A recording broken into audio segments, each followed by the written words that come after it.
सहित से विदेशागत पक्षी मानक आम ठीक भाव से आतिथ्य प्रदान करें बोध हुए से आमर अतिथि होगा भूली गले।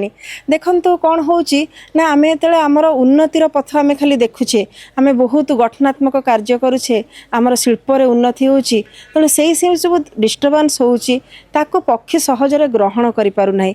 बोध हुए से निरीह पक्षीटी आज भयभीत हो पड़ी जहाँफल सी आज आम ये जगह को आमर ये भूस्वर्ग को आसवा को भूली गलानी। आहरी मध्य जी तार से प्रजनन पाई ये जगह को पलै आसुला ताले सी सेतिकी सुरक्षित आ मने करूनी यही कोଳରେ तेणु जेहेतु सी सुरक्षित मने करूनी तापई प्रकृति रे दायी किए तापई दायी होची मनुष्य। कारण प्रकृति जितेबाला मनुष्य को अकुंठित चित्तर सबू दान दे सारी किंतु मनुष्य से प्रकृति पाई जो कर्तव्य से कर्तव्यटा से करूना। तेणु जहाँफल आम प्रकृति जो परिवर्तन आनीछे आम पक्षी मैंने आसवा स्थान को आम आमर स्थान भाविकी आम सदासर्वदा बुलवा जाऊे आम पिकनिक करुचे आम शिकार करुचे। तेणु आमर ये जो अजथा हस्तक्षेप ताहा आम पई दिन दिने बहुत भयंकर अभिशाप भाव में काम देव। कारण पक्षी केवल ता निजर खुशी पई आसी न थाए सी जो आसी थाए ता आमर इकोलोजी बा परिवेश रे एक भारसाम्य रक्षा करि थाए। तेणु सेमानंकु आमे प्रत्येक व्यक्ति ए विषय चिंता करबा उचित जे किपरि भाबे आमे प्रकृतिर पूर्व अवस्था को फेरई आनिबा आ आमर पक्षी मानक आउ थरे अतिथि करी आम कोल को आनी देबा। देखंतु आम कोरापुट जिला होची गोटे सौंदर्यर जिला प्रकृति राणीर जिला। आम पिलादिन आम समस्ते गर्व अनुभव करुचे जे ये जिला आमको अनेक किसी प्रकृतिर एडी थई देछि एवं यही प्रकृतिर जिले रे विभिन्न विदेशी पक्षी प्रवासी पक्षी शह शह आसुले ठंडा जलवायु खाद्य एवं सुरक्षित परिवेश।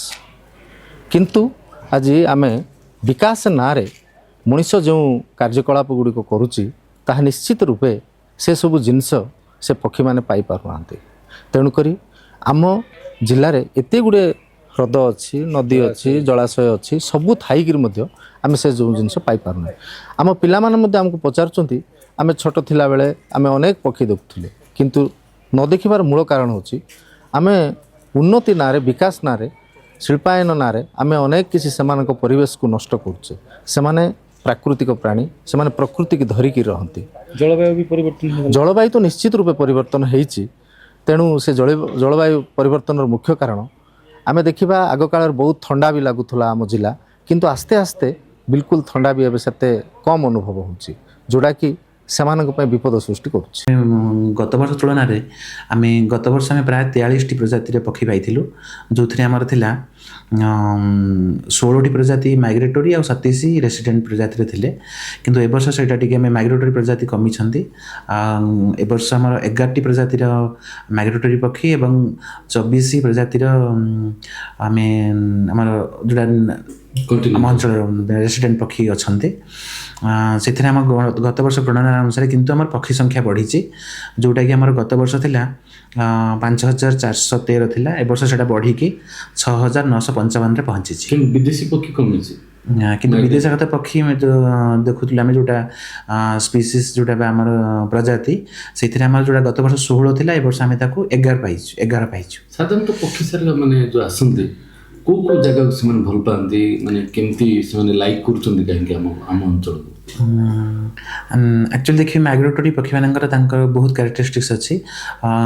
जो साइबेरियन एरिया आम विभिन्न ठंडा एरिया से